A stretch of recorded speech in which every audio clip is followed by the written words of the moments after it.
ज़ेफिर इंसानों का आखिरी योद्धा है जो अकेले ऐसी दुनिया में लड़ रहा है जिसे देवताओं ने छोड़ दिया है। कार्डस नाम के विनाश के देवता से एक जबरदस्त और बेकार लड़ाई के बाद अपना ये बेचारा हीरो हार मान लेता है। आखिरी दांव में वो खुद को उड़ा देता है और टार्डस का एक हाथ भी साथ ले जाता है। उसने उस विनाश के देवता को चोट पहुंचाई जिसने इससे पहले सैकड़ों दुनियाएं तबाह कर दी थी, पर उसे कभी खरोंच तक नहीं आई थी। उसका शरीर जलकर राख हो जाता है, पर हमेशा के लिए मरने के बजाय वो एक बिल्कुल अनजानी जगह पर जागता है। इस जगह को भगवान का दायरा, गॉड्स रेल्म, कहा जाता है। जिन देवताओं ने कभी दुनिया से मुंह फेर लिया था वो सब कुछ देख रहे थे। हमारे बंदे ने जो लड़ाई लड़ी उससे उनका पूरा मनोरंजन हुआ, तो और मजे लेने के लिए उन्होंने उसे एक और मौका दिया कि वो वापस जाए और उन हरामी कमीनों से लड़े जिन्होंने दुनिया को तबाह करने की हिम्मत की थी। वो उसे 10 साल पीछे भेज देते हैं, उस समय में जब वो बस एक फुस गुलाम था। अब उसके पास बस अपनी पिछली जिंदगी का ज्ञान है और एक खास पर्क है जो उसे एंजल मर्सिडीज ने दिया है। जैसे ही वो आंखें खोलता है उसे अपने आसपास कुछ दबंग गुलाम दिखाई देते हैं, जबकि एक छोटा कमजोर लड़का पिटाई से कांपता हुआ नीचे पड़ा है। उनके वहशी चेहरों और उनकी छाती पर लगे लोगों को देखकर ज़ेफिर को फौरन याद आता है कि वो 10 साल पीछे आ गया है, जब वो 20 साल का था और उसने मंदिर का गुलाम बनने से मना कर दिया था।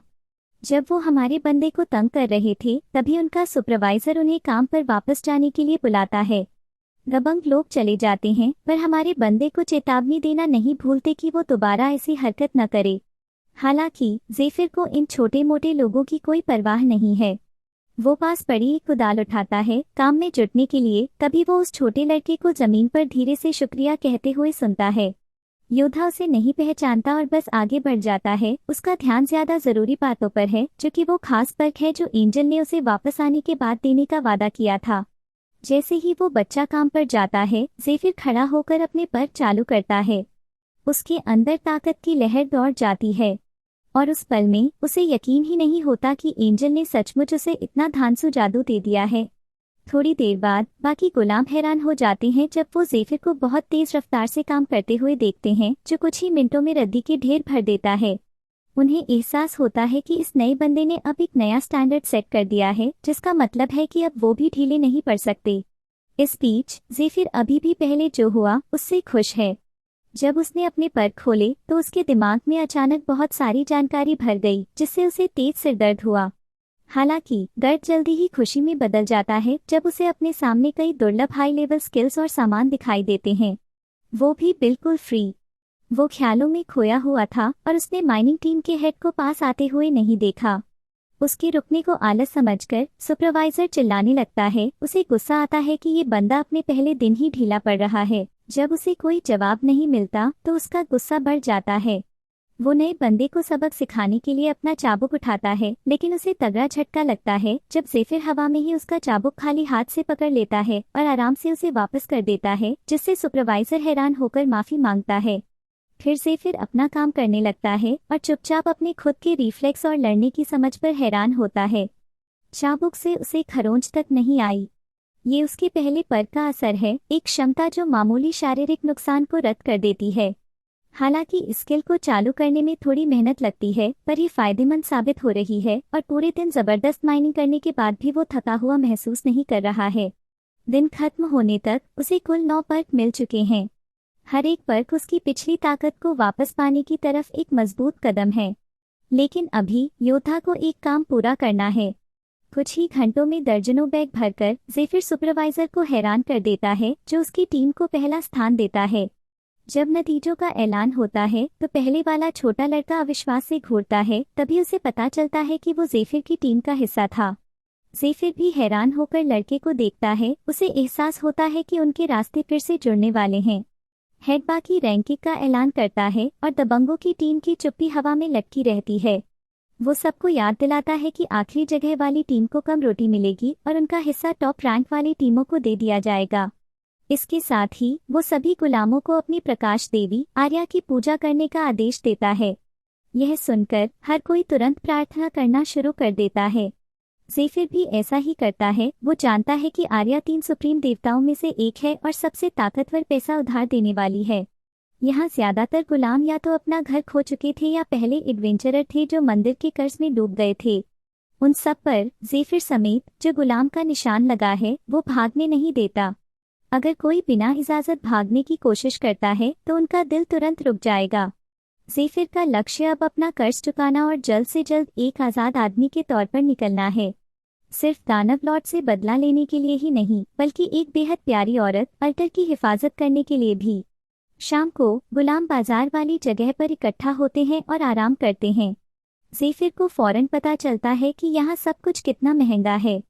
जब वो सोच में खड़ा होता है तो उसकी टीम का छोटा लड़का उसे बियर खरीदने की पेशकश करता है। वो पहले दबंगों से बचाए जाने के लिए एहसान दिखाना चाहता है। उसके पास जो थोड़ा सा पैसा है उससे वो कुछ वापस देना चाहता है। वो यह भी बताता है कि उनकी टीम आमतौर पर कमज़ोर होने की वजह से आखिरी नंबर पर आती है, लेकिन ज़ेफिर की वजह से वो पहली बार पहले नंबर पर आए हैं। इस पल से ज़ेफिर को दबंगों की असल चाल का पता चलता है कि हर टीम के एक सदस्य को निशाना बनाकर और कमज़ोर करके वो एक ऐसा बोझ बना देते हैं जो सबको नीचे खींचता है, जिससे टीम हमेशा नीचे रैंक करती है। हालांकि ज़ेफिर प्यार से लड़के की पेशकश ठुकरा देता है, ये सोचकर कि बच्चा सिर्फ उसे रोकेगा। इसके बजाय वो बारटेंडर के पास जाता है और रिकवरी वाटर मांगता है। यह देखकर बारटेंडर हैरान हो जाता है क्योंकि रिकवरी वाटर काफ़ी महंगा होता है। वो सलाह देता है कि ज़ेफिर को चोटें अपने आप ठीक होने का इंतज़ार करना चाहिए। हालांकि लड़का उसे 1.5 सोने के सिक्के देता है और बाकी का कर्ज लेने को कहता है। यह देखकर बच्चा चौंक जाता है। उसे पता है कि उन पर पहले से ही कर्ज है और नए कर्ज पर ब्याज बहुत ज्यादा होता है, लेकिन योद्धा उसकी चिंता को हवा में उड़ा देता है। उसे यकीन है कि वो इसे चुका देगा। बिना किसी हिचकिचाहट के वो रिकवरी वाटर पी जाता है। यह चीज़ पीने वाले की इंड्योरेंस को ठीक करती है और अगर ज्यादा मात्रा में पिया जाए तो यह माना को भी थोड़ा बढ़ाती है। आमतौर पर यह ज्यादा असरदार नहीं होती। मामूली नतीजों के लिए भी तुम्हें बहुत ज्यादा मात्रा चाहिए। हालांकि ज़ेफिर के दुर्लभ पर्क की वजह से जो पोषण की असरदारता को 500% तक बढ़ा देता है, थोड़ी सी खुराक भी जबरदस्त नतीजे देती है। खानों में कड़ी मेहनत करने के बावजूद ज़ेफिर जानता है कि वह वहाँ कोई असली पैसा नहीं कमा सकता क्योंकि ज्यादा कोशिश के लिए कोई बोनस नहीं मिलता। इसलिए वो फैसला करता है कि जितना हो सके उतने पोषण पिएगा ताकि अपने शरीर को ट्रेन कर सके और ताकत बना सके। एक बार जब उसे लगता है कि वो काफी ताकतवर है तो वो हेड को बताता है कि उसने खान के और अंदर अजीब आवाजें सुनी हैं, शायद मॉन्स्टर की, और हंटिंग टीम को बुलाने का सुझाव देता है। ज़ेफिर जानता है कि वो क्या कर रहा है क्योंकि कालकोठरी डंजन्स में ही असली पैसा होता है। वो मॉन्स्टर के नेचर के बारे में सोचता है जो अजीब माना से पैदा हुए जीव हैं, इंसानों के खिलाफ हैं और उन्हें लंबे समय से खतरा माना जाता रहा है। फिर भी समय के साथ लोगों को उनकी कीमत समझ आने लगी। उनके शरीर के अंदर बनने वाले माना पत्थर और यहाँ तक कि उनकी हड्डियां भी दुर्लभ और उपयोगी सामान का स्रोत थीं। जिन ठिकानों में वो रहते हैं उन्हें कालकोठरी कहा जाता है, जिन्हें कभी खतरा माना जाता था लेकिन अब उन्हें मुनाफेदार संसाधन के तौर पर देखा जाता है। इन कालकोठरियों को हंटिंग टीमें संभालती हैं जो लड़ने में माहिर गुलाम लड़ाकों से बनी होती हैं। इसमें बहुत बड़ा खतरा होता है, इसलिए उन्हें प्रदर्शन के आधार पर बोनस के साथ अच्छी खासी तनख्वाह मिलती है। ज़ेफिर सोचता है कि उसके जैसा आदमी जो एक एडवेंचरर के तौर पर ट्रेनिंग ले चुका है, उसे माइनिंग का काम क्यों दिया गया है। उसे शक है कि इसके पीछे कोई गहरी वजह है। जब वो ख्यालों में खोया होता है तो दुकानदार उसे याद दिलाता है कि वो अपनी कर्ज लेने की लिमिट तक पहुंच चुका है। ज़ेफिर नोट करता है कि अगर उसे और पैसा चाहिए तो शायद उसे चोरी करनी पड़ेगी। तभी पुजारिन प्रीस्टेस आती है और एक खतरनाक हल बताती है, अपने अंग मंदिर को बेच दो जो रिसर्च के लिए ताज़े अंग खरीदता है। वो कागजात देती है, यह कहते हुए कि अगर कर्ज समय पर चुका दिया गया तो सर्जरी रद्द की जा सकती है। ज़ेफिर दूसरों के सदमे के बावजूद मान जाता है और ज्यादा रिकवरी वाटर मांगता है। दुकानदार उसे अनिच्छा से दे देता है, साथ ही उसे चेतावनी भी देता है। लड़का बोतलें गटक जाता है और संतुष्ट होता है कि अब वो जरूरी शारीरिक शर्तों को पूरा करता है। जब वो इसमें व्यस्त होता है तो गोट नाम का एक आदमी जो एक जासूसी टीम का हेड है, यह पक्का करने के लिए आता है कि क्या वही गाइड है जिसका वे इंतजार कर रहे हैं। हमारा बंदा हाँ कहता है। वो अपनी माना पहचानने की क्षमता के बारे में बताता है, एक स्किल जो उसे एक बड़े इलाके में अपने आसपास को महसूस करने देती है। खास तौर पर अंधेरी काल कोठरियों से बिना किसी का ध्यान खींचे निकलने के लिए ये बहुत काम की है। गोट खुश है क्योंकि इससे उन्हें नाइट विजन पोशन की जरूरत नहीं पड़ेगी। ग्रुप चलने के लिए तैयार हो जाता है और लड़के को कुछ सामान दिया जाता है और उसे पीछे आने को कहा जाता है। उनमें से एक आदमी डेल ज़ेफिर की अजीब क्षमताओं पर कमेंट करता है। हालांकि गोट तुरंत बकवास बंद करा देता है, जबकि हमारा बंदा चुपचाप टीम का आकलन करता है। दो चेहरे उसके लिए नए हैं, लेकिन वो एक को पहचानता है। एक आदमी जो इस खास काल कोठरी को साफ करने के तुरंत बाद हंटिंग टीम में शामिल हुआ था। इसका मतलब है कि जो उसे पता है उसके आधार पर उनमें से दो जिंदा वापस नहीं आएंगे। वो सोचने लगता है कि इस जानकारी का फायदा उठाने के लिए सबसे अच्छा तरीका क्या होगा। ग्रुप काल कोठरी के दरवाजे पर पहुंचता है, जहां एक छोटा लड़का उनका स्वागत करता है। वो ज़ेफिर की कलाई पर एक पतला सा जादुई धागा बांधता है जो टीम के बाकी लोगों से जुड़ा होता है। अगर उनमें से कोई भी गिरता है तो ब्रेसलेट टूट जाएगा, जो मेन बेस को मदद भेजने का सिग्नल देगा। हालांकि यह सिर्फ एक जासूसी मिशन है, फिर भी लड़का उन्हें सावधानी बरतने के लिए कहता है।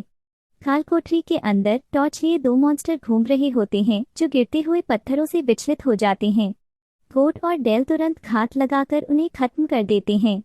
ज़ेफिर देखता है और नोट करता है कि जासूसी टीम का मुख्य काम जानकारी इकट्ठा करना और मॉन्स्टर की एक्टिविटी का आकलन करना होता है। एक बार जब वे अपनी खोज बता देते हैं तो काम खत्म करने के लिए आमतौर पर एक स्ट्राइक स्क्वाड को भेजा जाता है। हालांकि कभी कभी अगर उन्हें लगता है कि काम हो जाएगा तो जासूसी यूनिट खुद ही चीजों को संभाल लेती है। गोट मारे गए मॉन्स्टर का आकलन करता है और अनुमान लगाता है कि वे खान के दूसरे हिस्से पर पिछले हमले के बचे हुए हैं। डेल को भी लगता है कि वे सिर्फ आखिरी बचे हुए थे जिन्हें उन्होंने अभी मारा। इस बीच हमारा बंदा सोचता है कि जासूसी टीम के सदस्य सिर्फ जासूस नहीं हैं, वे पक्के लड़ाके भी हैं। गोट सुझाव देता है कि वे बाकी का काम अकेले संभाल लें, लेकिन डेल इस योजना पर सवाल उठाता है, ये कहते हुए कि ज़ेफिर, जिसे बस सामान ढोने के लिए रखा गया है, उसे लड़ाका नहीं गिना जा सकता। माँ को बढ़ते हुए तनाव को कम करने की कोशिश में पूछता है कि क्या गोट के पास सुनने लायक कोई रणनीति है। यह सुनकर वह मुस्कुराता है और लड़के को कुछ निकालने का आदेश देता है।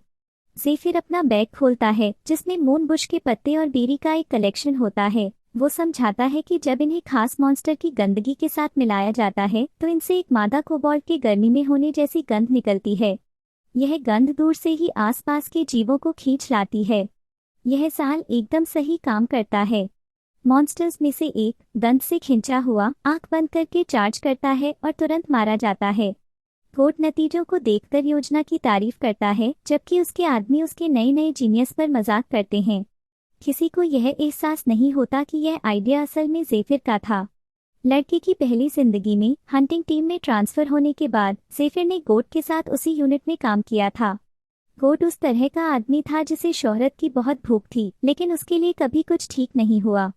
यह जानते हुए लड़के ने उनकी टीम मीटिंग से पहले उससे बात की और दावा किया कि आगे की कालकोठरी में सिर्फ कुछ आवारा कोबाल्ट हैं और वो असल में खाली है।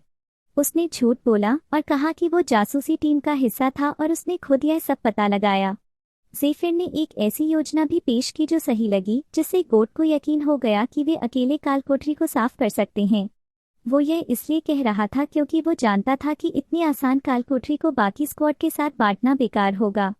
गोट पहचान पाने को बेताब था, इस बात से खुश था कि नया भर्ती सिर्फ उसे ही पूरा श्रेय नहीं दे रहा है, बल्कि मून बुश भी दे रहा है, जो दुर्लभ और मुश्किल से मिलने वाले संसाधन हैं। उसे यह भी पता था कि उसका सिर्फ एक सिफारिश ही ज़ेफिर को आधिकारिक तौर पर हंटिंग टीम में डाल सकती थी। शायद इसीलिए लड़का उसे इम्प्रेस करने की इतनी कोशिश कर रहा था।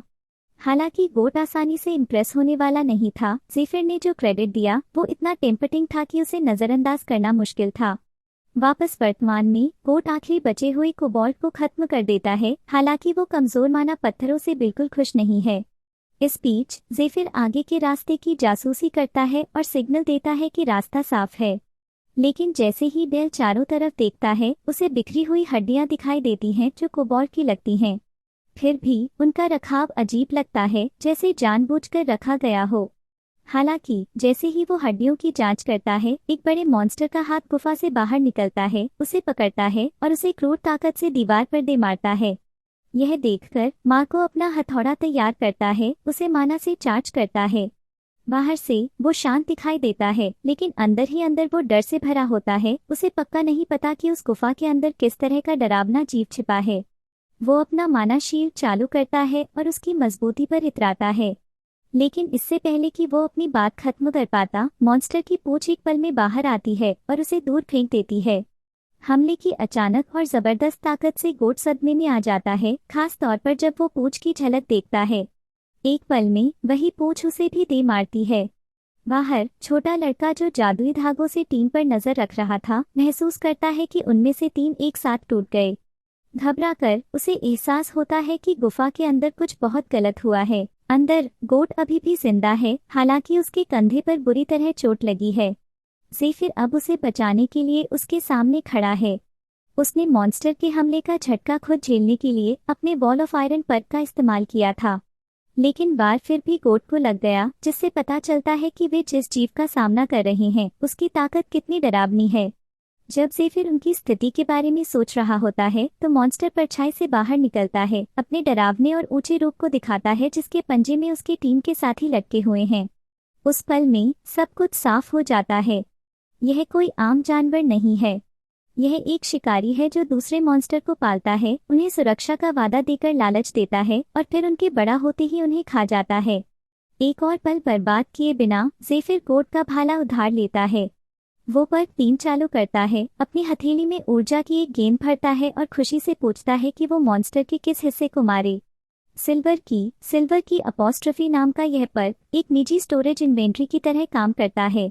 उससे ज़ेफिर कपड़े का एक टुकड़ा और ड्रैगन वीड का एक बंडल निकालता है। गोट उलझन में देखता है, उसे समझ नहीं आता कि लड़का क्या करने की योजना बना रहा है। लेकिन ज़ेफिर शांत इरादे से चलता है, कपड़ा कसकर अपने हाथ पर लपेटता है और अपना भाला पकड़ता है। गोट अपनी चोटों के बावजूद विरोध की लहर महसूस करता है। वो एक छोटे बच्चे के पीछे नहीं छिपना चाहता, लेकिन इससे पहले कि वो कुछ कर पाता, मॉन्स्टर अपना डर पैदा करने वाला स्किल चलाता है।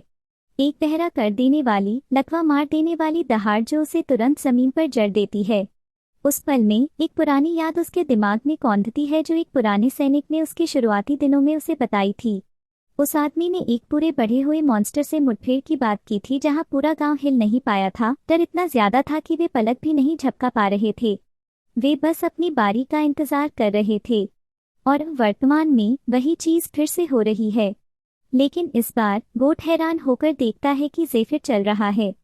लड़का जमा हुआ नहीं है, वो चार्ज कर रहा है, मॉन्स्टर के आसपास तेजी और सटीकता से भाग रहा है, उसके बड़े हमलों से बच रहा है और अनुभवी फुर्ती के साथ खुद को सही जगह पर ला रहा है। ज़ेफिर ने ड्रैगन वीड का इस्तेमाल असरदारता बढ़ाने वाले पर्क के साथ किया था, जिससे डर का असर बेअसर हो गया था।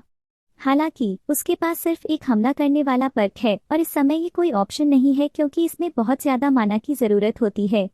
इसके बजाय वो अपने भाले पर एक जबरदस्त जहर लगाता है जो इस तरह के मॉन्स्टर से निपटने के लिए काफी मजबूत है। यह पोषण ज़ेफिर की पिछली जिंदगी के एक पुराने दोस्त से आया है। उसके दोस्त फेड ने अपनी पूरी जिंदगी फॉर्मूले, पोषण, जहर और मिश्रण बनाने में गुजार दी थी, हर एक को बेहतर बनाया था। ज़ेफिर को झटका लगता है जब फेड वो सब उसे दे देता है, यह दावा करते हुए कि दुनिया खत्म होने वाली है और किसी को तो इनका इस्तेमाल करना ही होगा। अगर वो पोषण को जाने भी बचा सके तो वो इससे ही खुश होगा, उसने कहा था। अपने दोस्त के शब्दों को याद करते हुए ज़ेफिर आगे बढ़ता है और जहर लगे भाले को मॉन्स्टर में घुसा देता है, फिर उसकी एक बांग पर तेजी से वार करता है। वो जानता है कि जहर कैसे काम करता है। एक बार जब यह खून में जाता है तो यह अंदर से ही टारगेट को खत्म करना शुरू कर देता है और सिर्फ 3 मिनट में यह पूरे शरीर में फैल जाता है। अब ज़ेफिर को बस जहर के असर होने तक जिंदा रहना है। लेकिन इससे पहले कि वो अपनी जगह बदल पाता, मॉन्स्टर की पूंछ तेजी से आती है, उसे जोर से मारती है और उसे गुफा की दीवार से दे मारती है। जानवर हिचकिचाता नहीं है। वो अपने जबड़े पूरे खोलकर चार्ज करता है, उसे पूरा निगलने की कोशिश करता है। तुरंत हरकत में आते हुए ज़ेफिर बचे हुए जहर की शीशी पकड़ता है और उसे सीधे मॉन्स्टर के खुले मुंह में फेंक देता है। इसके बाद वो उसके चेहरे पर मुंह को निशाना बनाते हुए एक जोरदार वार करता है। मॉन्स्टर दर्द से चिल्लाता है और छटपटाता है। जहर के उसे खत्म करने में बस 1 मिनट बचा है। ज़ेफिर जानता है कि उसके पास मॉन्स्टर से पूरी तरह बचने के लिए स्किल या स्टैमिना नहीं है। तब तक उसके पास अब सिर्फ 2 विकल्प हैं, जानवर के अंदर से ढहने का इंतजार करना या उसे खुद गिराने के लिए इतनी जोर से मारना। जब लड़का हमला करने की कोशिश करता है तो मॉन्स्टर फिर से अपनी पूंछ घुमाता है, लेकिन तेज रिफ्लेक्स के साथ ज़ेफिर उसे पकड़ने में कामयाब हो जाता है। वो कसकर पकड़े रहता है जब तक कि वो मॉन्स्टर के सिर के ऊपर नहीं उठ जाता। एक बार जब वो ठीक ऊपर होता है तो वो कूदता है और मॉन्स्टर की आंख में भाला घोंप देता है। भाले का दूसरा सिरा टक्कर से टूट जाता है और ज़ेफिर टूटे हुए भाले और अपनी चाकू दोनों का इस्तेमाल करके मॉन्स्टर को कई बार घोंपता है। मॉन्स्टर दर्द से हिंसक रूप से छटपटाने लगता है। जैसे ही वो बेकाबू होकर हिलता है, लड़का अभी भी उसकी आंख में फंसी चाकू से चिपका रहता है। वो जानता है कि अब वो छोड़ नहीं सकता। इसे खत्म करने के लिए अभी भी एक और वार की जरूरत है, इसलिए वो फिर से उसके सिर पर कूदता है। कई रिकवरी पोशन पीने और अपने असरदारता बढ़ाने वाले पर्क से माना बहाल होने के बाद वो अपनी पूरी ताकत अपनी मुट्ठी में लगाता है और मॉन्स्टर को पूरी ताकत से मारता है, जो नरक की तरह उस पर गिरता है।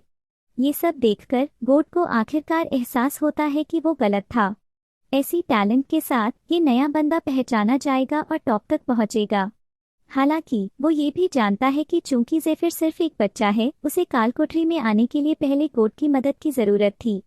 जब गोट इस बारे में सोचता है तो ज़ेफिर अब रॉब के साथ खड़ा होकर उससे बात करने के लिए कहता है।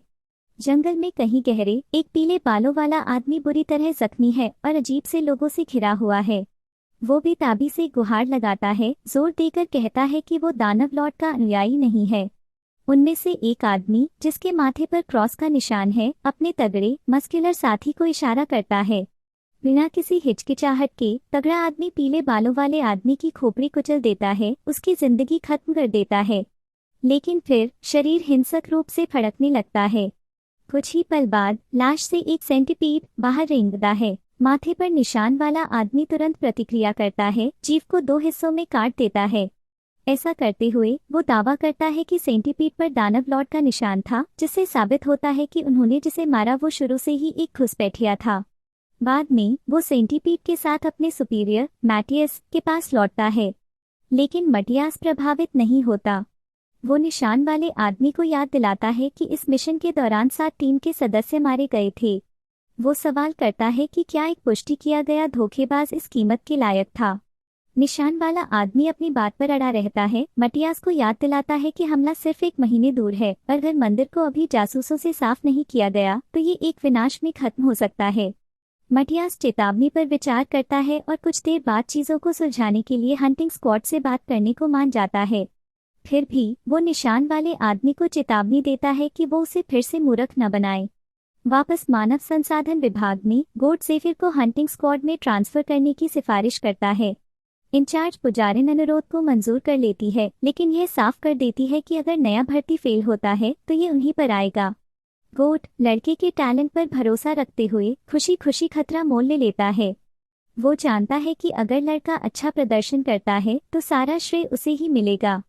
जैसे ही वो दूर जाता है, उसके ख्याल काल कोठरी में उस आखिरी दिन की तरफ चले जाते हैं जिस दिन उन्होंने उस मॉन्स्टर को मार गिराया था। गुफा में गोट को यकीन नहीं होता जब ज़ेफिर अचानक उससे कहता है कि वो लड़ाई के बारे में सब कुछ भूल जाए और गोट ने मॉन्स्टर को कभी देखा ही नहीं। इसके बजाय लड़के ने कहा कि वो कोबाल्ट की लाशों को पीछे छोड़ देगा ताकि उसके पास अपने सुपीरियर को रिपोर्ट करने के लिए कुछ हो। असली इनाम विशाल मॉन्स्टर का शरीर वो खुद अपने पास रखना चाहता था। मंदिर की गुलाम के तौर पर ज़ेफिर को माना पत्थर या मॉन्स्टर के हिस्सों जैसे लूट को रखने की इजाज़त नहीं थी, क्योंकि सब कुछ मंदिर का था। इसलिए उसने मॉन्स्टर की लाश को पैसे के लिए गुपचुप तरीके से बेचने की योजना बनाई। हालांकि गोट को लगा कि यह नामुमकिन है। ठीक उसी तरह की चोरी को रोकने के लिए बाहर एक स्टैंड बाय यूनिट थी और फॉलो अप टीम आखिरकार किसी भी बचे हुए सामान के लिए कालकोठरी की तलाशी लेती, लेकिन ज़ेफिर ने अपना ट्रम्प कार्ड, अपना इन्वेंट्री पर दिखाया। एक शांत हावभाव के साथ उसने विशाल मॉन्स्टर के शरीर को गोट की आंखों के ठीक सामने अपने निजी स्टोरेज में स्टोर कर लिया। गोट दंग रह गया। मॉन्स्टर बिना किसी निशान के गायब हो गया। न खून न शरीर, कुछ भी नहीं बचा। इसके साथ ज़ेफिर ने एक पेशकश की। वो उसके लिए 3 और काल कोठरी साफ करने को तैयार था और वो सारी लूट रख सकता था। बदले में उसे बस जो अभी हुआ उसके बारे में चुप रहना था। वर्तमान में गोट इस पेशकश पर गंभीरता से विचार कर रहा है। अगर ज़ेफिर उसके लिए कालकोठरी साफ करता रहता है तो वो एक स्क्वाड लीडर के तौर पर श्रेय ले सकता है। चूंकि वे एक जासूसी यूनिट का हिस्सा हैं, इसलिए उन्हें किसी और से पहले कालकोठरियों तक पहुंच मिलती है, और अगर वे सिर्फ एक छोटी टीम के साथ उन्हें संभाल लेते हैं तो यह गोए को एक असाधारण लीडर जैसा दिखाएगा। शायद उसे प्रमोशन भी मिल जाए। इस बीच ज़ेफिर अपना कर्ज चुकाने के लिए मॉन्स्टर की लाश बेचने पर ध्यान केंद्रित कर रहा है। वो मंदिर से जल्द बाहर निकलना चाहता है, लेकिन जैसे ही वो इस बारे में सोचता है उसे कुछ जरूरी याद आता है कि जल्द ही मंदिर के नाइट्स एक बड़े छापे के लिए निकल रहे हैं। उस छापे के दौरान उन्हें एक दुर्लभ और ताकतवर चीज मिलने वाली है। अब ज़ेफिर का एक नया लक्ष्य है। वो उस छापे में शामिल होने और उस चीज को हासिल करने की योजना बनाता है, इस उम्मीद में कि यह आखिरकार उसकी आज़ादी की चाबी होगी। कुछ समय बाद ज़ेफिर का रजिस्ट्रेशन पूरा हो जाता है और अब वो आधिकारिक तौर पर हंटिंग टीम का सदस्य है। जब वे बाहर निकलते हैं तो वो ख्यालों में खो जाता है। उसे याद आता है कि अपनी पिछली जिंदगी में वो छापे में हिस्सा लेने वालों की लिस्ट की घोषणा के बाद ही हंटिंग टीम में शामिल हुआ था। वो लिस्ट हमेशा हंटिंग टीम के रैंकों में से बनाई जाती थी, जिसमें 20 सबसे टैलेंटेड लोगों या ताकतवर कनेक्शन वालों को चुना जाता था। ज़ेफिर के दिमाग में पहले से ही एक योजना है, लेकिन वो जानता है कि इसे बिल्कुल सही समय पर लागू करना होगा। वे आखिरकार शस्त्रागार पहुंचते हैं जहां गोट उसे इलाके से गुजारता है, इससे पहले कि वो अस्पताल में ठीक हो रहे अपनी टीम के साथियों को देखने के लिए चला जाता है। जब गोट बात कर रहा होता है तो जंगल से वही अजीब ग्रुप आ जाता है।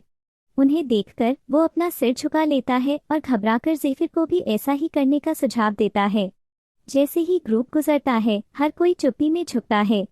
हालांकि जब वे ज़ेफिर के पास से गुजरते हैं तो निशान वाला ग्रुप लीडर कुछ महसूस करता है जो उसे चौंका देता है, लेकिन वो चलता रहता है। जब वे चले जाते हैं तो कोर्ट बताता है कि वे आधिकारिक जांचकर्ता इंक्विजिटर्स हैं, ऐसे एजेंट जिनसे कोई पंगा लेने की हिम्मत नहीं करता। वो ज़ेफिर को उनसे आगे वाले ग्रुप का सम्मान करने की चेतावनी देता है। इन लोगों के पास किसी को भी बिना नतीजों के विधर्मी बताने का अधिकार है। उनका लीडर सहॉक खास तौर पर खतरनाक है। पागल शिकारी कुत्ता के नाम से जाना जाने वाला, उसकी एक ऐसी इमेज है कि उसे मारना अच्छा लगता है और गोट उसे उसके आसपास सावधान रहने की सलाह देता है।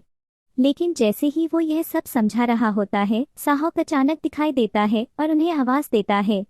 गोट लगभग घबरा जाता है जब सहॉक उनकी तरफ चलने लगता है। वो सीधे ज़ेफिर की तरफ इशारा करता है। उसे खारिज करते हुए एक बच्चा कहता है। वो अपना केप फेंक देता है, खुद को पूरी तरह से दिखाता है और ज़ेफिर की पदवी जानने की मांग करता है। इससे पहले कि लड़का बोल पाता, गोट घबराकर उसे टीम के साथी के तौर पर पेश करने के लिए बीच में कूद पड़ता है। लेकिन सहॉक तुरंत उसे चुप करा देता है। यह साफ कर देता है कि उसे गोट की किसी भी बात में कोई दिलचस्पी नहीं है। तनाव बढ़ जाता है क्योंकि गोट सहॉक के मारने के इरादे को महसूस कर सकता है और डर से कांपने लगता है। जबकि ज़ेफिर शांत और बेपरवाह रहता है, वो शांति सहॉक का ध्यान खींचती है। यह ज़ेफिर के एक बच्चे के रूप में भद्दे लुक से मेल नहीं खाता। उसे शक होने लगता है कि यह लड़का जितना दिखता है उससे कहीं ज्यादा ताकतवर हो सकता है। यह तथ्य कि इतना ताकतवर कोई हंटिंग स्क्वाड में सीधे आने के बजाय खानों में भेजा गया था समझ में नहीं आता, खास तौर पर तब जब एक योग्यता टेस्ट होता है जो आमतौर पर मजबूत भर्तियों को सीधे एलीट यूनिट में फिल्टर कर देता है। कुछ तो गलत है। कुछ ही सेकंड में सहॉक अपने आदमियों को इशारा करता है और वे तेजी से ज़ेफिर को चारों तरफ से घेर लेते हैं। लड़की की ताकत को महसूस करने के बावजूद वो आत्मविश्वास में रहता है। उसे यकीन है कि उसकी टीम उसे संभाल सकती है। वो आगे बढ़ता है और जवाब मांगता है, यह साफ कर देता है कि झूठ बर्दाश्त नहीं किया जाएगा। लेकिन ज़ेफिर उसकी चाल समझ जाता है। वो जानता है कि सहॉक बस उसके लिए चीज़ों को आसान बना रहा है। जैसे ही सहॉक और उसके आदमी ज़ेफिर को घेरते हैं, वो लड़के पर दानव लॉर्ड का अनुयायी होने का आरोप लगाता है। सवाल ज़ेफिर के ख्यालों को अतीत में खींच ले जाता है। वो दानव लॉर्ड के अनुयायियों के बारे में ज्यादा जानता है।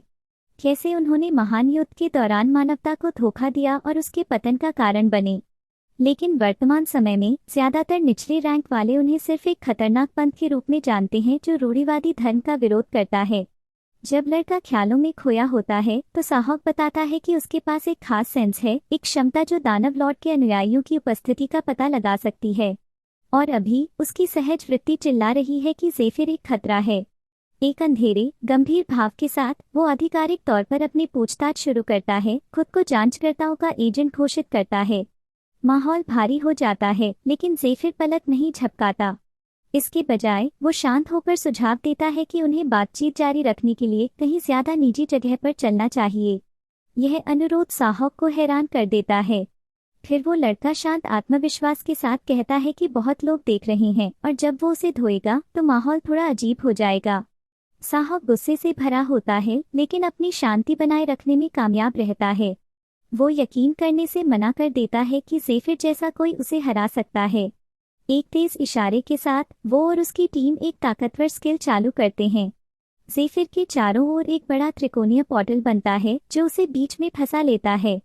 यह रेड फील्ड है, एक युद्ध क्षेत्र स्किल जो कास्टर के आंकड़ों और क्षमताओं को काफी बढ़ा देती है। हालांकि लड़का घबराता नहीं है, इसके बजाय वो लड़ाई के लिए रुख अपनाता है। उसका अंदाज अजीब है, लगभग अलग है और यह साहॉक को हैरान कर देता है, लेकिन पागल शिकारी कुत्ता हिचकिचाता नहीं है। वो सीधे ज़ेफिर पर चार्ज करता है। उसे रेड फील्ड के अंदर अपनी ताकत पर पूरा भरोसा है। वो कूदता है, चाकू के वार की बौछार करता है, लेकिन ज़ेफिर हर बार से आसानी से बच निकलता है, बस बहुत से फिसल जाता है जबकि सटीक पलटवार करता है। साहॉक हैरान और परेशान नीचे फिसलकर उसे टैकल करने की कोशिश करता है, लेकिन जैसे ही वो टच करता है उसकी टांगों को ऐसा लगता है जैसे वे ठोस स्टील से टकराई हों।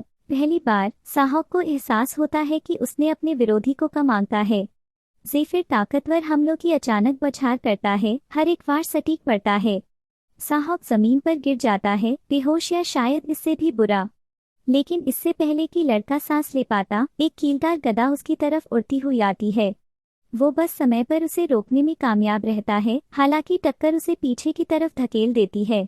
वो तुरंत नोटिस करता है कि यह ग्रुप के टैंक की तरफ से है जो उस बड़े हथियार को क्रूर ताकत से चला रहा है। ज़ेफिर एक मजाकिया कमेंट करता है, साफ तौर पर उसे उकसाने की कोशिश कर रहा है। यह काम करता है। टैंक अपनी गदा इतनी ताकत से फेंकता है कि वो सड़क को तोड़ देती है, जिससे हर तरफ चट्टान के टुकड़े उड़ते हैं। इस बीच गोड अभी भी सदमे में जमा हुआ है। उसे यकीन नहीं हो रहा कि ज़ेफिर ने किसी तरह की अजीब मार्शल आर्ट्स का इस्तेमाल करके साहॉक को इतनी आसानी से कैसे हरा दिया। वो यह भी नोटिस करता है कि टैंक के जंगली और भारी हमलों के बावजूद लड़का हर बार से आराम से बचता रहता है। इससे गोड को थोड़ी उम्मीद मिलती है।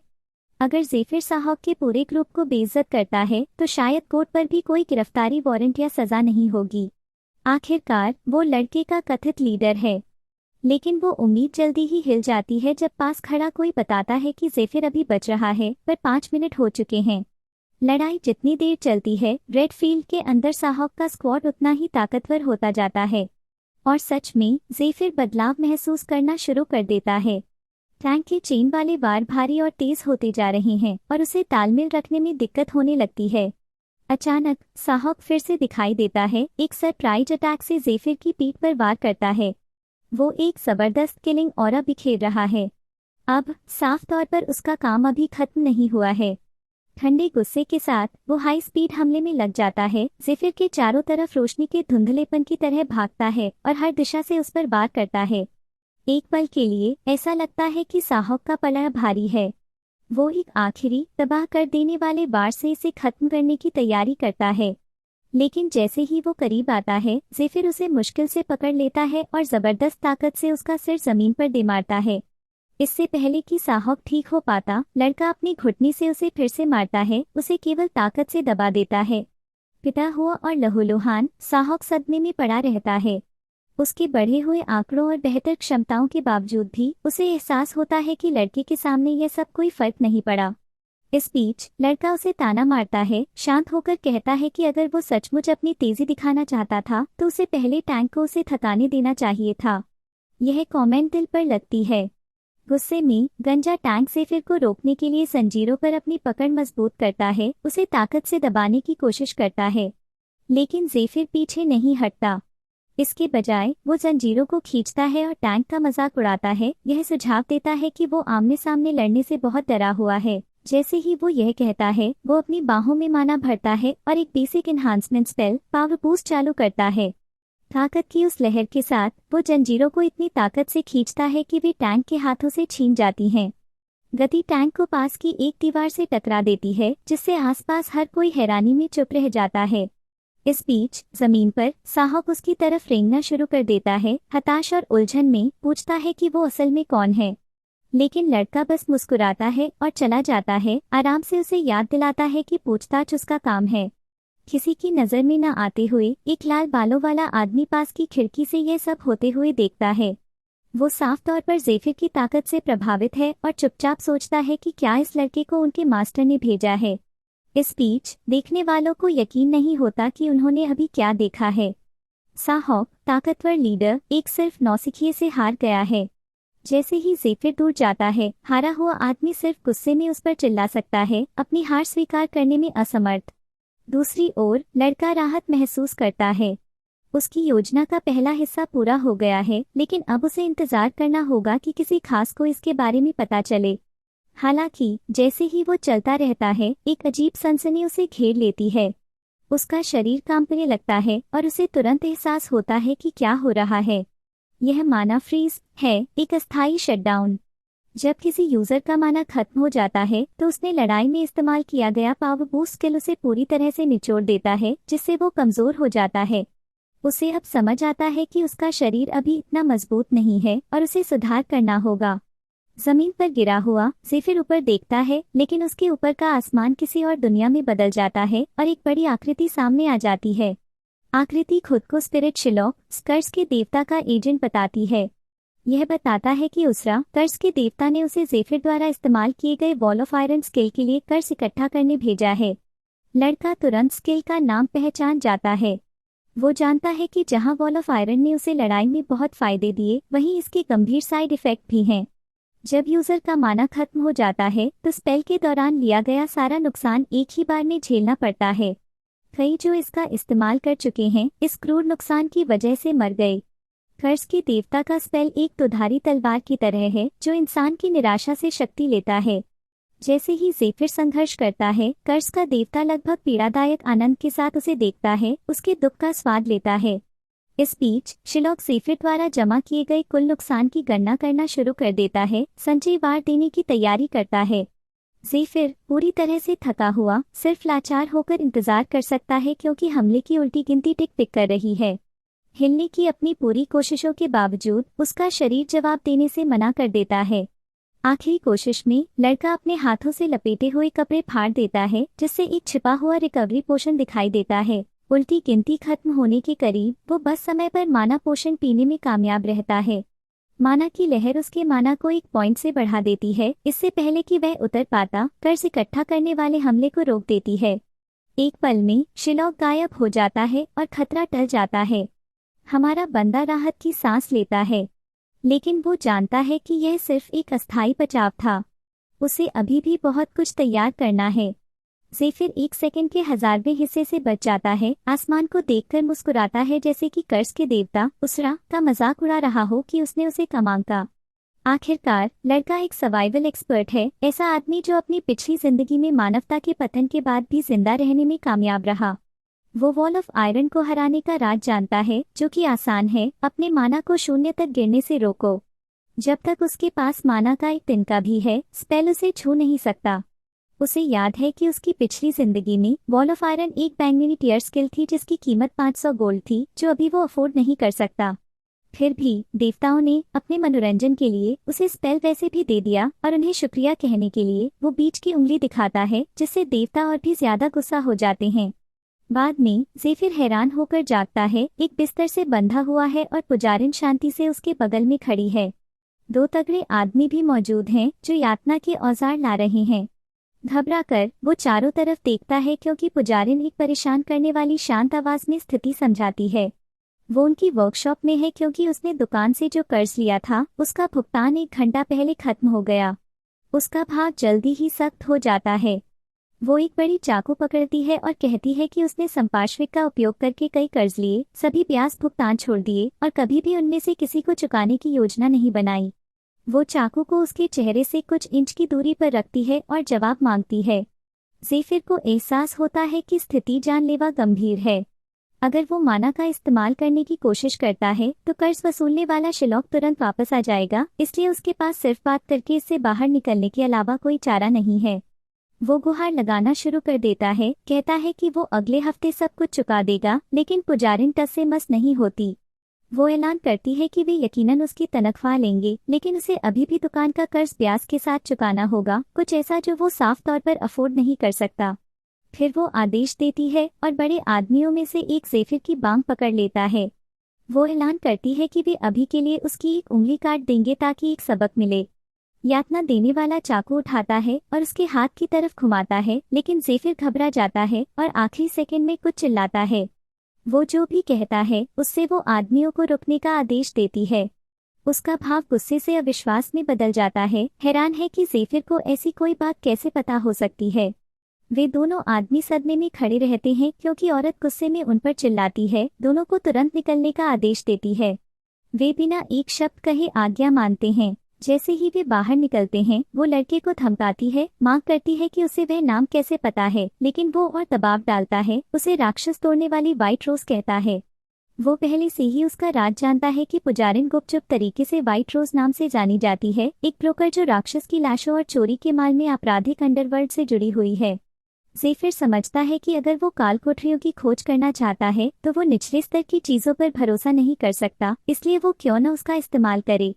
एक मजाकिया मुस्कान के साथ वो उसे अपने पास लाने के लिए शुक्रिया कहता है और बताता है कि उसके पास एक व्यावसायिक प्रस्ताव है। इस बीच दूसरे कमरे में साहब को होश आ जाता है। गुस्से से भरा हुआ, उसे यकीन नहीं होता कि एक सिर्फ लड़के ने उसे इतनी आसानी से बेइज्जत कर दिया। बदले की कसम खाते हुए वो कसम खाता है कि अगर वे फिर कभी मिले तो वो लड़के को मार डालेगा।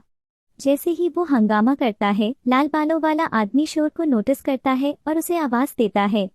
साहब उसे देखकर जम जाता है, अचानक घबरा जाता है और जबरन सम्मान के साथ उसे नमस्ते करता है। आदमी शांति से मुस्कुराता है, उपचार करने वालों को आश्वासन देता है कि वो साहब से खुद निपटेगा।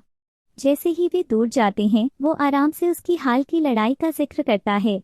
साहब को याद आता है, जो माफी मांगने की कोशिश करता है, लेकिन इससे पहले कि वो बोल पाता, लाल बालों वाला आदमी अचानक उसके मुंह में एक चाकू घूम देता है और उसे वहीं पकड़ कर रखता है। निराश और खौलते हुए आदमी साहब को जांचकर्ता मटियास के आदेशों को पूरा करने में विफल होने के लिए डांटता है, जिसके परिणाम स्वरूप सार्वजनिक शर्मिंदगी और अपमान हुआ। क्रोध उस पर हावी हो जाता है। वो बिना किसी हिचकिचाहट के साहब के चेहरे पर वार करता है, उसे ठंडे तरीके से याद दिलाता है कि उसके टैलेंट और उन्होंने उस पर जो बड़ी उम्मीदें रखी थीं, उसके बावजूद अब वो एक बोझ है। 6 महीनों की कोशिश के बाद भी वो सिर्फ 2 दानव लॉर्ड के पूछकों को ही मार पाया। लाल बालों वाले आदमी के अनुसार साहब की बार बार की असफलताओं ने उसके सुपीरियरों का धैर्य खत्म कर दिया है। इन सब के ऊपर एक सिर्फ लड़के से हारने ने जांचकर्ता मटियास का नाम मिट्टी में मिला दिया है। यह सुनकर साहब जमीन पर गिर जाता है, बेताबी से एक और मौका मांगता है। लाल बालों वाला आदमी अडिग और सख्त उसे उस लड़के को मारने का आदेश देता है जिसने उसे हराया था। कभी वे उसके भविष्य पर विचार करेंगे। अंतिम चेतावनी का वजन उसके दिमाग में बैठ जाता है। साहब को एहसास होता है कि अगर वो लड़के को नहीं मार पाता है तो वो लाल वर्दी खो देगा और इसके साथ ही उसका अधिकार भी। जाने से पहले लाल बालों वाला आदमी उसके सामने एक चमकता हुआ बैंगनी गोला गिराता है, यह दावा करते हुए कि यह मदद कर सकता है। साहब तुरंत उसे पहचान जाता है। गोले में दानव लॉर्ड के पूजक का साफ ऑरा है। झटका उस पर छा जाता है, लेकिन लाल बालों वाला आदमी अडिग रहता है, फैसला साहब पर छोड़ देता है कि वो इसका इस्तेमाल करे और खतरा उठाए या इसे छोड़ दे और सब कुछ खो दे। जैसे ही दरवाजा उसके पीछे बंद होता है, साहब गोले को घूरता है। उन कई गुलामों की यादों से घिरा हुआ है जिन्हें उसने अपने अधिकार का इस्तेमाल करके मार डाला है। अगर वो लाल वर्दी खो देता है तो वो जानता है कि कोई छुटकारा नहीं है। वो गुलामी में वापस लौट आएगा और इस बार कोई दया नहीं होगी। उसने जो कुछ भी पैर मारकर हासिल किया है वो गायब हो जाएगा। सालों की छेड़छाड़, आज्ञाकारिता और जीवित रहने की कोशिश धुल जाएगी। हताशा और गुस्से से प्रेरित होकर वो बैंगनी गोला पकड़ता है और इसका इस्तेमाल करने का फैसला करता है। पागलपन भरी हंसी कमरे को भर देती है जब वो कलाकृति को पकड़ता है। इस बीच लाल बालों वाला आदमी मुस्कुराता है। उसे वही मिला है जो वो चाहता था। वो अपने आदमी को साहब पर करीबी नजर रखने का निर्देश देता है। वो अच्छी तरह जानता है कि उसने सिर्फ उसे एक भटकाव के तौर पर इस्तेमाल करने में मदद की थी। उसके मुखबिरों के अनुसार साहब के लापरवाह व्यवहार ने पहले ही ध्यान खींच लिया है। यहाँ तक कि मंदिर के नाइटों के हेड ने भी अपनी चौकसी कम कर दी है। लाल बालों वाला आदमी इस मौके का फायदा उठाकर उस चीज को रोकने, ऑर्डर के हेड को खत्म करने और सबसे जरूरी दानव लॉर्ड के पूजक के लिए मंदिर पर कब्जा करने का रास्ता साफ करने की योजना बनाता है। यह लाल बालों वाला आदमी नेड स्ट्रायर के नाम से जाना जाता है, एक धोखेबाज और दानव लॉर्ड के पूजकों का एक गुप्त शिष्य। हाल की घटनाओं पर शक करते हुए नेड अपने आदमी को ज़ेफिर की जांच करने का भी आदेश देता है। लड़के ने जो मार्शल आर्ट्स तकनीक इस्तेमाल की थी उसे पहचानते हुए, एक ऐसी शैली जिसे सिर्फ उनके मास्टर और उनके शिष्य ही जानते हैं, उसे शक है कि ज़ेफिर को मास्टर ने ही उनकी मदद के लिए भेजा होगा। हालांकि मामले की गोपनीयता को देखते हुए नेड साहब के जरिए लड़के को टेस्ट करने का फैसला करता है। अगर लड़का उन्हें निराश करता है तो नेड खुद ज़ेफिर को खत्म करने की योजना बनाता है। इस बीच पुजारिन के पास वापस ज़ेफिर उसे काल कोठरी से वापस लाया गया राक्षस का शरीर दिखाकर हैरान कर देता है। उसकी शुरुआती चिंता के बावजूद वो खुद को नमूने की प्रशंसा करते हुए पाती है। हालांकि लड़के की पेशकश महंगी है।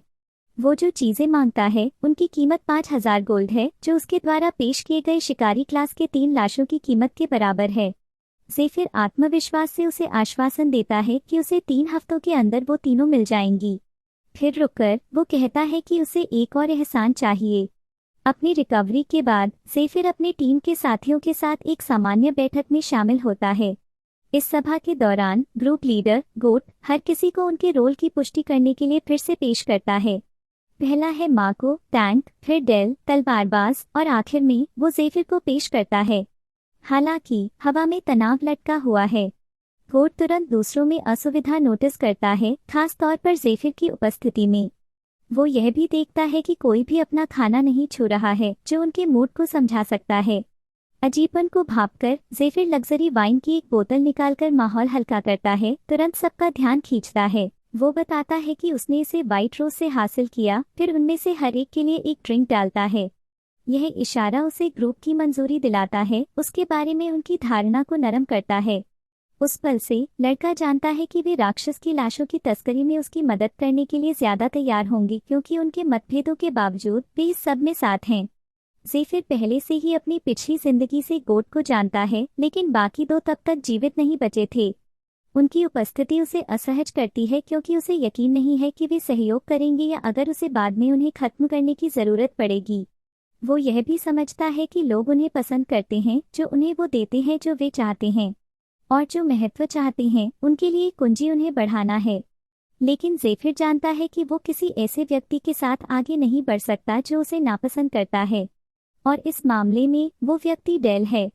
थोड़ी देर बाद गोट उन्हें उनके अगले असाइनमेंट के बारे में बताता है, उसके महत्व पर जोर देता है।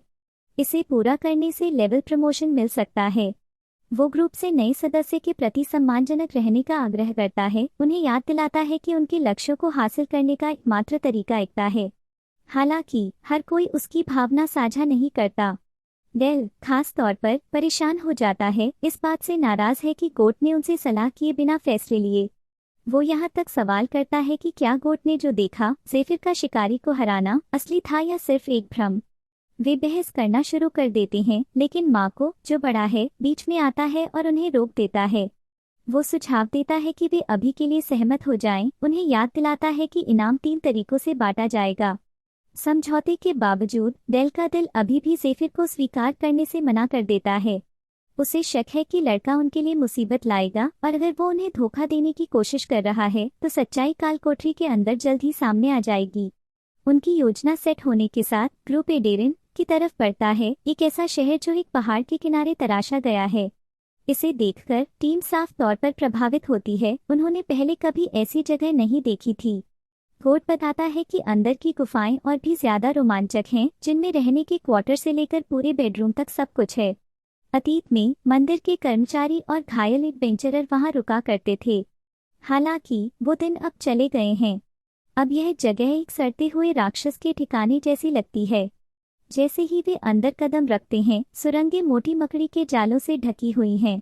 ज़ेफिर सतर्क रहते हुए अपनी माना परसेप्शन चालू करता है, एक स्किल जो उसे भौतिक रूप से छुए बिना माना से भरी चीजों और जीवों का पता लगाने देती है।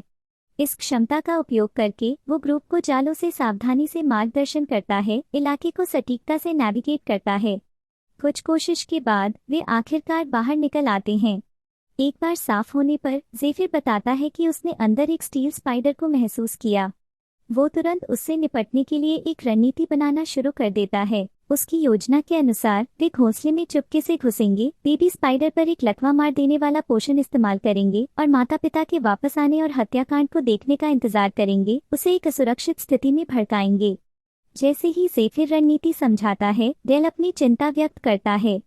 उन चारों के साथ भी उसे शक है कि वे स्टील स्पाइडर को मार गिरा सकते हैं।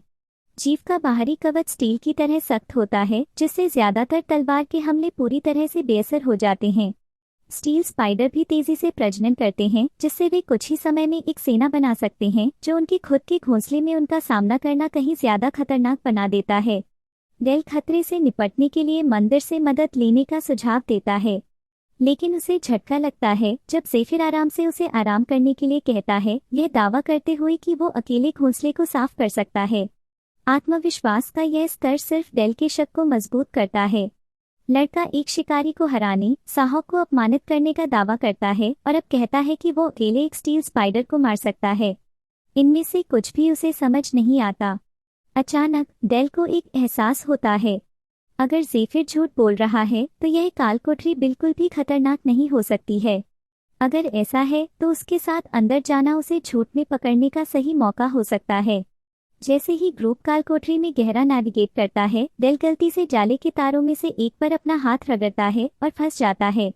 खुद को आजाद करने की कोशिश करते हुए वो दहशत में दर्जनों स्पाइडरिंग को अंधेरे से बाहर रेंगते हुए देखता है, तेजी से उसकी तरफ बढ़ते हुए।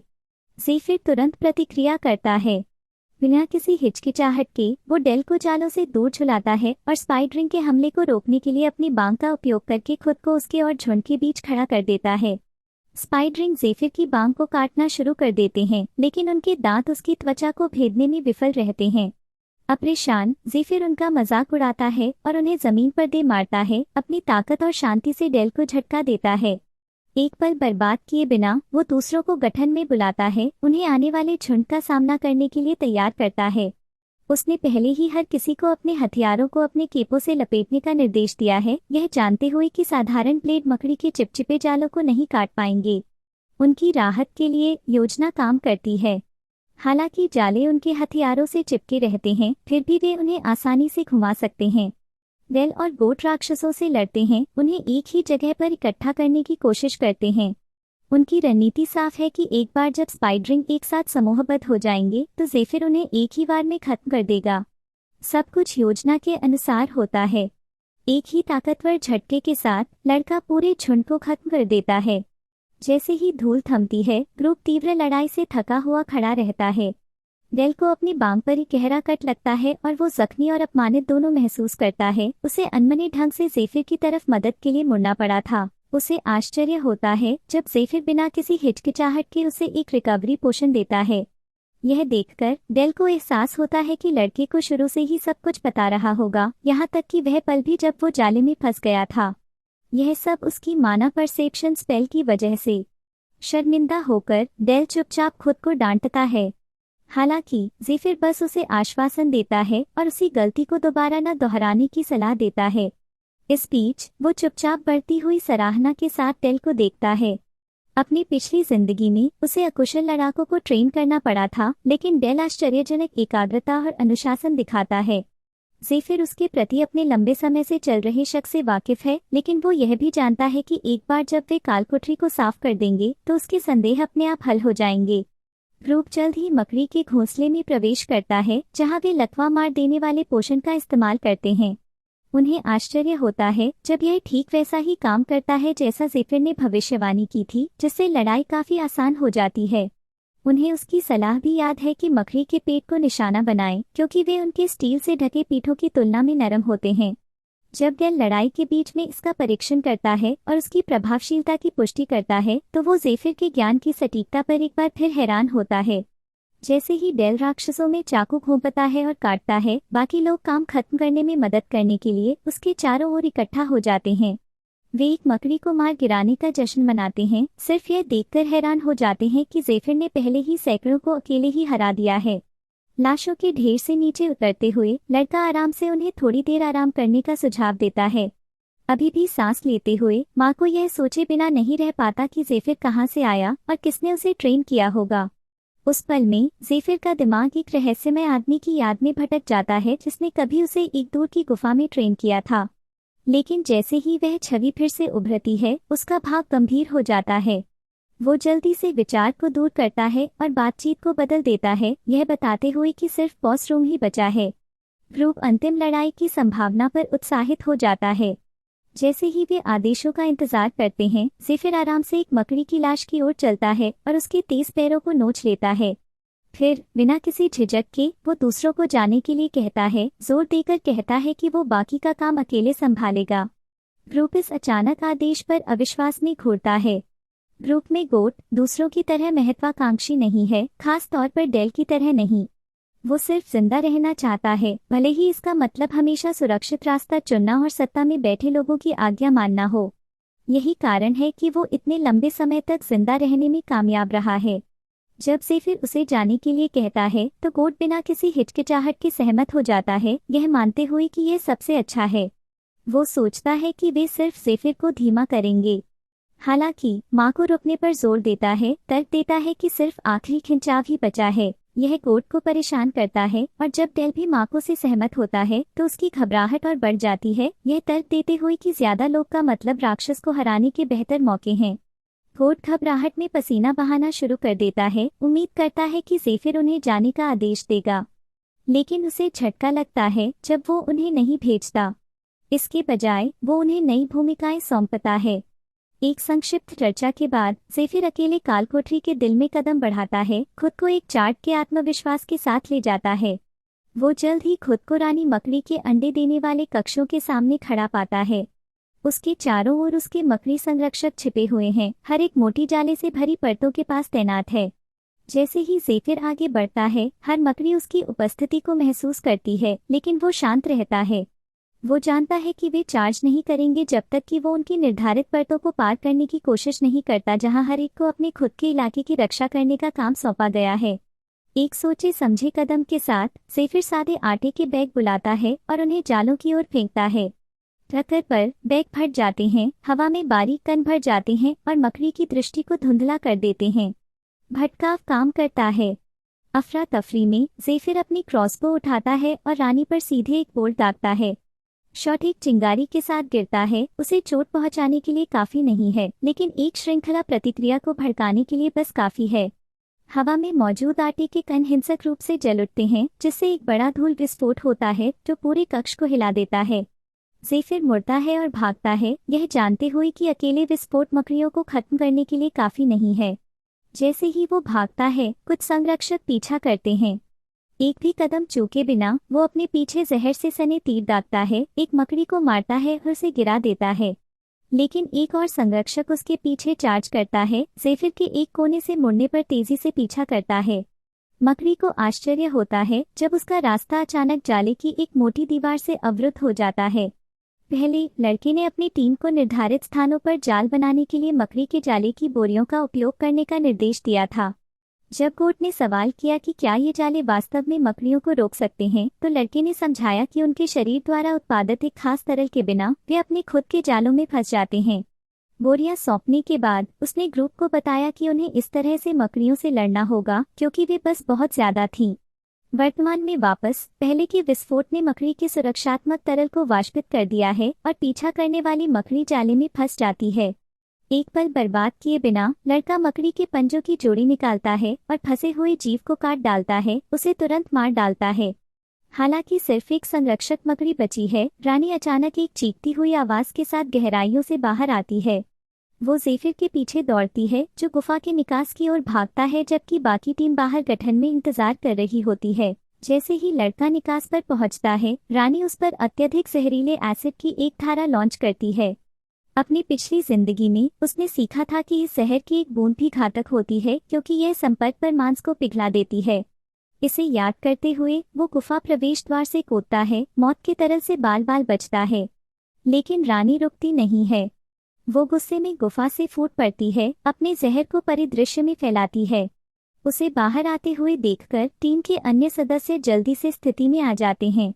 लड़का मकड़ी के पंजों को कसकर पकड़े हुए उस पर चार्ज करता है। वो उसकी पीठ पर वार करता है, फिर उसके सामने उतरता है, खुद को मुख्य खतरे के रूप में स्थित करता है। उसका लक्ष्य उसका ध्यान खींचना, वार सहना और दूसरों को हमला करने का मौका देना है। रानी और तेज चीखती है, हमले से भड़की हुई है, लेकिन ज़ेफिर दृढ़ खड़ा रहता है।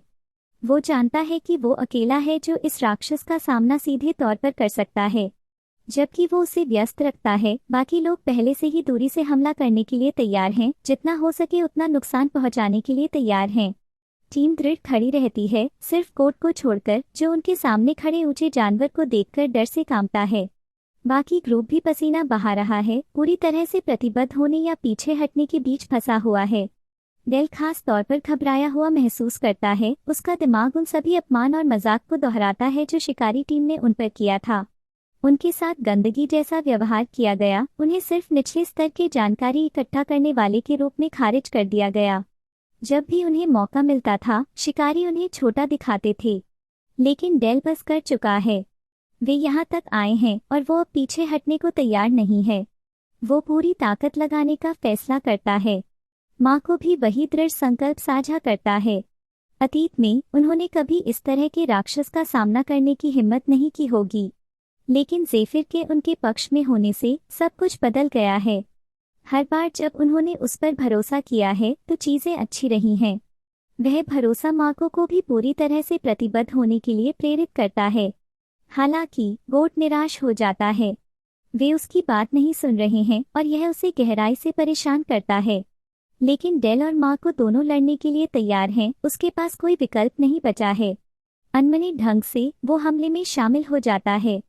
साथ में वे मकड़ी के कवच के क्षतिग्रस्त हिस्से को निशाना बनाते हैं। हर तरफ से अपने हमलों का समन्वय करते हुए वे ज़ेफिर की सलाह को ध्यान में रखते हैं। मकड़ी के पैरों के बीच को निशाना बनाए जहां नसों का जाल है। उसने उन्हें अपने हथियारों को ट्रैंक्विलाइजर में लेपित करने के लिए भी कहा था। डेल उस निर्देश का पालन करता है और वार करता है। यह काम करता है। हालांकि जैसे ही डेल एक वार करता है, उसे एहसास होता है कि राक्षस उसे पीछे से मारने वाला है, लेकिन ज़ेफिर पहले से ही गति में है। ऊपर से कूदते हुए वो हमले के बीच में मकड़ी को मारता है, उसके हमले को बाधित करता है। वो आत्मविश्वास बिखेरता है, राक्षस का पूरा ध्यान अपनी तरफ खींचता है क्योंकि वो उसे उस पर ध्यान केंद्रित करने की चुनौती देता है। मकड़ी भड़की हुई अपना गुस्सा ज़ेफिर की तरफ मोड़ती है, लेकिन वो हर हमले को त्रुटिहीन ढंग से रोक देता है। डेल अविश्वास में देखता है। वो मुश्किल से समझ पाता है कि ज़ेफिर कितनी तेजी से चलता है, वो कितनी आसानी से जानवर के गुस्से को संभालता है। उसे उन संदेहों को याद है जो उन्हें इस लड़ाई के बारे में थे और कैसे ज़ेफिर ने उन्हें आश्वासन दिया था कि वे ठीक रहेंगे, कि रानी मकड़ी मुश्किल से उन्हें नोटिस करेगी क्योंकि वो अपने जले हुए अंडों पर गुस्से से अंधी थी। और अब उसे एक्शन में देखकर डेल को यकीन हो जाता है। लड़के ने उन्हें यह भी बताया था कि रानी मकड़ी के पिछले पैर सबसे सुरक्षित जगह हैं जिसके पास रहना है, क्योंकि वो अपने अंडे एक संकीर्ण अंडा देने वाली परत में देती है। उसने अपने पिछले अंगों के उपयोग को कम करने की आदत विकसित कर ली है। अब जैसे ही डेल मकड़ी को देखता है, वो नोटिस करता है कि वो पीछे से मुश्किल से चल रही है और मुख्य रूप से अपने सामने के आधे हिस्से से हमला कर रही है, जो ज़ेफिर के शब्दों को सच साबित करता है। यह एहसास डेल को लगता है कि लड़के ने पहले ही इस तरह के राक्षसों से लड़ लिया होगा। लड़का सिर्फ रेखा पकड़े हुए था ताकि वे जानवर में ट्रैंक्विलाइजर घुसा सकें। वो बाकी का काम संभाल लेगा। इसे ध्यान में रखते हुए वे सभी राक्षस पर सभी दिशाओं से हमला करते हैं, सफलतापूर्वक अपने हथियारों को उसके शरीर में घुसा देते हैं। हालांकि गोट का भाला मकड़ी के एक पैर में फंस जाता है और इससे पहले कि वो उसे मुक्त कर पाता, वो उसे हवा में उठा लेती है। एक खून जमा देने वाली चीख के साथ मकड़ी जंगली ढंग से छटपटाना शुरू कर देती है। गोट के हिंसक रूप से जमीन पर टकराने के दौरान ज़ेफिर पर अपने विशाल पंजों को झटका देती है। अपने अंडों के विनाश पर गुस्से से प्रेरित रानी मकड़ी खौलती है, लेकिन वो जानती है कि सिर्फ उसके पंजे उन्हें कुचलने के लिए काफी नहीं होंगे। इसलिए वो अपनी ग्रंथियों में जहर चैनल करना शुरू कर देती है, उन्हें अपने जहरीले जहर से पिघलाने की तैयारी करती है। लेकिन इससे पहले कि वो उसे छोड़ पाती, ज़ेफिर आगे चार्ज करता है। सटीक समय के साथ वो अपना हाथ उसके पेट में गहराई से घुसा देता है, जहर की ग्रंथि को पकड़ता है और पूरी ताकत से उसे उसके शरीर से बाहर निकाल लेता है। फिर वो अपनी बेल्ट खोलता है और उसे ग्रंथि के चारों ओर कसकर लपेटता है, उसे सील करता है और उसे कम से कम कुछ मिनटों के लिए उसका उपयोग करने से रोकता है। 1 सेकंड बर्बाद किए बिना वो उसके शरीर पर कूदता है, हवा में उछलता है और मकड़ी की खोपड़ी पर सीधे एक क्रूर किक देता है। बल से राक्षस का सिर चटक जाता है। मजबूती से उतरते हुए वो लंबा, शांत और केंद्रित खड़ा रहता है। वो जानता है कि स्थिर समन्वय के साथ वे इस लड़ाई को जीत सकते हैं। मकड़ी को ढहते हुए देखकर ब्रूक खुशी से उछल पड़ता है। हालांकि डेल को अभी भी यकीन नहीं हो रहा कि उन्होंने वास्तव में रानी मकड़ी को हरा दिया है। वो जवाबों की तलाश में लड़के की ओर मुड़ता है, लेकिन उस पल में उसे एहसास होता है कि लड़के ने उन्हें राक्षस को हराने दिया। ज़ेफिर ने उन्हें मार्गदर्शन दिया था, उन्हें सुरक्षित रखा था और यह पक्का किया था कि अंतिम बार करने वाले वे ही हों। यह एहसास उसे गहराई से लगता है। शिकार उसके जैसे लीडर के तहत पूरी तरह से अलग महसूस होता है। पहली बार डेल को यकीन होता है कि शायद, बस शायद, अगर वो उसका पीछा करता रहा तो वो ज़ेफिर जैसा कोई बन सकता है। इसी बीच जेफायर के दिमाग में पहले ही यह चल रहा होता है कि उसे व्हाइट रोज को भेंट चढ़ाने के लिए किस राक्षस की लाश लानी चाहिए। लेकिन तभी डेल उसे आवाज देता है और गर्व से उसे दिखाता है कि उसने उसके लिए आराम करने की कैसी जगह तैयार की है, तो उसके विचार टूट जाते हैं। वह सुझाव देता है कि जेफायर ब्रेक ले ले और भरोसा दिलाता है कि बाकी सब वे संभाल लेंगे। जेफायर यह देखकर हैरान होता है क्योंकि डेल खुलकर उसकी तारीफ करने लगता है और कहता है कि वह उसके लिए लाशों के टुकड़े करने, उसे आराम देने और बाकी बचे काम संभालने को तैयार है। यह सुनकर लड़के को एहसास होता है कि वैसे भी उसका माना लगभग खत्म हो चुका है और उनकी मदद लेने से वह उसरा की प्रतिक्रियाओं से भी बच जाएगा। उन्हें काम करते हुए देखकर वह एक नए निष्कर्ष पर पहुंचता है कि उसकी टीम के साथी बिल्कुल भी बुरे नहीं हैं। लेकिन फिर उसका चेहरा गंभीर हो जाता है। वह जानता है कि अगर उसे अपने पिछले जीवन के किसी व्यक्ति का सामना करना पड़ा तो ये लोग तब भी काफी नहीं होंगे। उसका मौजूदा सामान, गियर और आंकड़े, स्टेट्स भी अच्छे नहीं हैं, इसलिए उसे एक मजबूत लंबी अवधि की योजना बनानी होगी। बाद में वह प्रीडेटर की लाश पुजारिन के पास लाता है, जो उसे देखकर बहुत प्रभावित होती है। वह इनाम के तौर पर उसे और इन्वेंट्री स्पेस देने की पेशकश भी करती है। हालांकि जेफायर वहां खड़े होकर दिन के उजाले में मंदिर के अंदर हो रहे संदिग्ध सौदों को चुपचाप देखता है। सच कहूं तो अब वह मंदिरों को उतना पवित्र नहीं मानता जितना वे होने का दावा करते हैं। वे भक्तों से दान इकट्ठा करते हैं और उस पैसे का इस्तेमाल सिर्फ राक्षसों से बचाव के लिए नहीं, बल्कि अपना प्रभाव बढ़ाने और अपने आसपास पूरे शहर बनाने के लिए भी करते हैं। यह दान पूरी तरह से पूजा पाठ के लिए नहीं होता, बल्कि सुरक्षा के लिए एक तरह का भुगतान है। मंदिर के शूरवीर राक्षसों को मारते हैं और सुरक्षा की एक कीमत होती है। लेकिन जेफायर जानता है कि यह हमेशा नहीं चलेगा। भविष्य में सुरक्षा, खासकर अपने बच्चों के लिए, खरीदना भी नामुमकिन हो जाएगा। थोड़ी देर बाद पुजारिन के साथ एक निजी मुलाकात में वह जेफायर को बताती है कि उसने जो राक्षस की लाश दी थी उससे अच्छी रकम मिली है। वह उसकी क्षमताओं की तारीफ करती है, लेकिन जेफायर सीधे मुद्दे पर आता है कि उसका कितना कर्ज बाकी है। उसके हिसाब से उसने कुल कर्ज का 48% चुका दिया है। वह यह भी जोड़ती है कि मंदिर कर्ज के अपने हिस्से के तौर पर ऊपर से 20% भी लेगा। फिर उसे कुछ और याद आता है जिसके लिए उसने खुद अनुरोध किया था और जेफायर के लिए लैब की सफाई का काम पक्का करवा दिया था। उसके अनुसार जब सब लोग चले जाएंगे तो वह लैब के उपकरण इस्तेमाल कर सकता है, लेकिन उसके बाद सब कुछ साफ करने की जिम्मेदारी उसकी होगी। यह सुनकर जेफायर उत्साहित हो जाता है। यह लैब में चोरी छिपे घुसने से कहीं ज्यादा आसान है। जब वे बात कर रहे होते हैं तभी एक आदमी आता है और पुजारिन को आवाज देता है। जब वे मुड़ते हैं तो जेफायर उस आदमी का चेहरा देखकर सदमे से जम जाता है। वह नेड है, जो इंक्विजिटर्स का एक एजेंट है और जेफायर के पिछले जीवन में उसका उससे संबंध था। पुजारिन हल्के फुल्के अंदाज में मजाक करती है कि नेड शायद कर्ज मांगने या उसे डेट पर बुलाने आया होगा, लेकिन अंदर ही अंदर वह जानती है कि वह क्यों आया है। नेड यहाँ उस लड़के के लिए आया है। आखिरकार जेफायर ने साहौक को पीटा था और नेड उसका अफसर है। पुजारिन को यह लापरवाही भरा और अपमानजनक लगता है कि नेड उसके ग्राहक के साथ उसके सामने कुछ शुरू करने के लिए यहाँ तक आ गया।